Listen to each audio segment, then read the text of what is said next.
आज बात करेंगे राजनीतिक दलों का पंजीकरण। तो अभी हाल ही में एसोसिएशन फॉर डेमोक्रेटिक रिफॉर्म्स या एडीआर की नवीनतम रिपोर्ट के अनुसार वर्ष 2018-19 के लिए कुल 2301 पंजीकृत गैर मान्यता प्राप्त राजनीतिक दलों में से मात्र 78 दलों यानी 3.39% की अंशदान रिपोर्ट सार्वजनिक रूप से उपलब्ध है। बात करें वर्ष 2017-18 के लिए मात्र 82% गैर मान्यता प्राप्त राजनीतिक दलों द्वारा अंशदान रिपोर्ट संबंधित राज्य निर्वाचन आयोग अधिकारियों को दी गई थी। बात करें पिछले 10 वर्षों में इन दलों की संख्या में 2 गुना वृद्धि हुई है। इनकी संख्या वर्ष 2010 में 1112 थी, जो कि वर्ष 2019 में बढ़कर 2301 हो चुकी है। बात करें इन गैर मान्यता प्राप्त राजनीतिक दलों की, तो जिन राजनीतिक दलों के लिए विधानसभा चुनावों अथवा आम चुनावों में राज्य पार्टी बनने हेतु आवश्यक मत प्रतिशत हासिल नहीं हो पाता या जो राजनीतिक दल पंजीकृत होने के बाद से कभी भी चुनाव नहीं लड़े अथवा नए राजनीतिक दलों को गैर मान्यता प्राप्त दल या अनरिकॉग्नाइज्ड पॉलिटिकल पार्टीज माना जाता है।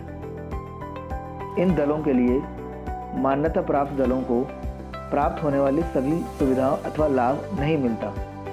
बात करें भारत में गैर मान्यता प्राप्त राजनीतिक दलों की, तो वर्तमान में भारत के निर्वाचन आयोग में 2360 राजनीतिक दल पंजीकृत हैं, जिनमें से 2301 दल अर्थात 97.50% दल गैर मान्यता प्राप्त राजनीतिक दल हैं। बात करें राजनीतिक दलों के पंजीकरण की, तो राजनीतिक दलों का पंजीकरण लोक प्रतिनिधित्व अधिनियम या representation of the people's act 1951 की धारा 29A के प्रावधानों के अंतर्गत किया जाता है। किसी राजनीतिक दल को पंजीकरण कराने हेतु अपने गठन के 30 दिनों के भीतर उपयुक्त धारा के तहत भारतीय निर्वाचन आयोग के समक्ष निर्धारित दिशा निर्देशों के अनुसार आवेदन प्रस्तुत करना होता है। इसके लिए भारत के संविधान के अनुच्छेद 324 और लोक प्रतिनिधित्व अधिनियम 1951 की धारा 29A द्वारा प्रदत्त शक्तियों का प्रयोग करते हुए भारतीय निर्वाचन आयोग दिशा निर्देश जारी करता है। बात करें भारत के राष्ट्रीय राजनीतिक दल के लिए क्या पात्रता चाहिए होती है, तो किसी राजनीतिक दल को राष्ट्रीय दल के रूप में मान्यता प्राप्त करने हेतु किन्हीं भी 4 अथवा अधिक राज्यों में होने वाले आम चुनावों अथवा विधानसभा चुनावों में होने वाले कुल मतदान के न्यूनतम 6% वैध मतों को हासिल करना होता है।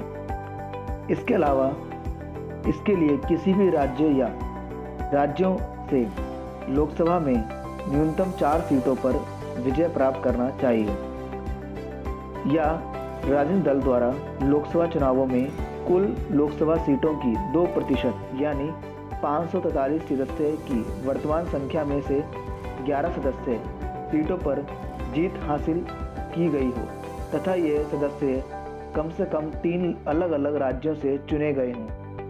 बात करें राज्य स्तरीय राजनीतिक दल के लिए क्या पात्रता है, तो किसी भी राजनीतिक दल को राज्य स्तरीय राजनीतिक दल के रूप में मान्यता प्राप्त करने हेतु राज्य में हुए लोकसभा या विधानसभा के चुनावों में होने वाले मतदान के कुल वैध मतों का न्यूनतम 6% हासिल करना अनिवार्य है।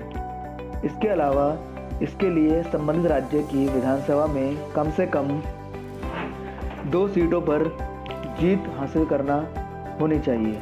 राजनीतिक दल के लिए राज्य की विधानसभा के लिए होने वाले चुनावों में कुल सीटों का 3% अथवा 3 सीटें जो भी अधिक हो हासिल होनी चाहिए। अगर बात करें इनके लाभ की कि राज्य स्तरीय और राष्ट्रीय स्तरीय राजनीतिक दल को क्या लाभ प्राप्त होते हैं, तो इनके लाभों में राज्य स्तरीय राजनीतिक दल के रूप में मान्यता प्राप्त किसी पंजीकृत दल को संबंधित राज्य में अपने उम्मीदवार को दल के लिए सुरक्षित चुनाव चिन्ह आवंटित करने का विशेष अधिकार प्राप्त होता है और राष्ट्रीय राजनीतिक दल के रूप में मान्यता प्राप्त किसी पंजीकृत दल को पूरे भारत में अपने उम्मीदवार को दल के लिए सुरक्षित चुनाव चिन्ह आवंटित करने का विशेषाधिकार प्राप्त होता है। बात करें मान्यता प्राप्त राष्ट्रीय या राज्य स्तरीय राजनीतिक दलों के उम्मीदवारों को नामांकन पत्र दाखिल करते वक्त सिर्फ एक ही प्रस्तावक की जरूरत होती है। साथ ही उन्हें मतदाता सूची में संशोधन के समय मतदाता सूचियों के 2 सेट निःशुल्क पाने का अधिकार भी होता है तथा आम चुनावों के दौरान इनके उम्मीदवारों के लिए मान्यता सूची का 1 सेट निःशुल्क प्रदान की जाती है।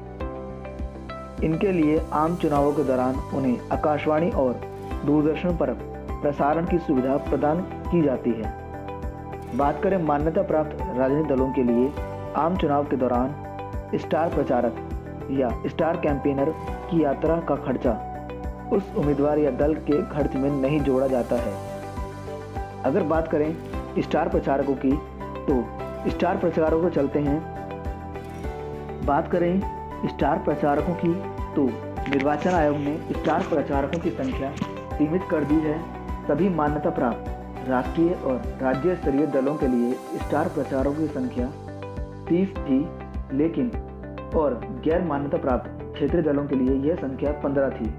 लेकिन कोविड-19 या कोविड के चलते निर्वाचन आयोग के नियम कहते हैं कि राज्य स्तरीय या राष्ट्रीय स्तरीय ज़्यादा से ज़्यादा 40 प्रचारक रख सकते हैं और गैर मान्यता प्राप्त पंजीकृत दल के लिए यह सीमा 20 है। और बात करें इन प्रचारकों की तो ये होते कौन हैं? तो ये प्रचारक ऐसे नेता, सेलिब्रिटी या विख्यात व्यक्ति होते हैं जिन्हें देखने सुनने भारी भीड़ उमड़ती है, जिनका लोगों पर खासा प्रभाव होता है। स्टार प्रचारक अपने दमदार भाषणों से अपनी पार्टी और उम्मीदवार के लिए वोट खींचने का काम करते हैं। इनकी सभाएं ऐसे इलाकों में रखी जाती हैं जहां वोट मिलने की संभावना ज़्यादा होती है। अगर बात करें इनके नियमों की तो निर्वाचन आयोग को संविधान के अनुच्छेद 324 के तहत चुनाव नियमों में बदलाव करने का अधिकार प्राप्त है। चलते हैं अनुच्छेद 324 की तरफ।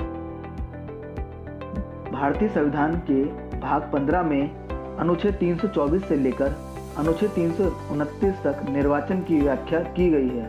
अनुच्छेद 324 या आर्टिकल 324 निर्वाचनों का अधीक्षण, निर्देशन और नियंत्रण का निर्वाचन आयोग में निहित होना बताता है।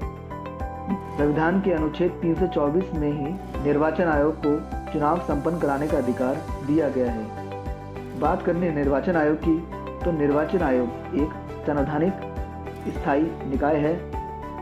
संविधान के अनुसार निर्वाचन आयोग की स्थापना 25 जनवरी 1950 को की गई थी, इसलिए 25 जनवरी को नेशनल वोटर डे मनाया जाता है। यह मनाना 2011 से शुरू किया गया है। बात करें तो निर्वाचन आयोग से जुड़े उपबंधों का उल्लेख संविधान के 324 में किया गया है। अनुच्छेद 324 में प्रारंभ में आयोग में केवल एक मुख्य निर्वाचन आयोग था, लेकिन वर्तमान में इसमें एक मुख्य निर्वाचन आयुक्त और 2 निर्वाचन आयुक्त होते हैं। अगर बात करें तो इनकी कार्य और शक्तियों में तो ये भारत में चुनाव कार्य को निष्पक्ष रूप से संपन्न कराने की जिम्मेदारी लेते हैं। तो ये था भारत में राजनीतिक दलों का पंजीकरण।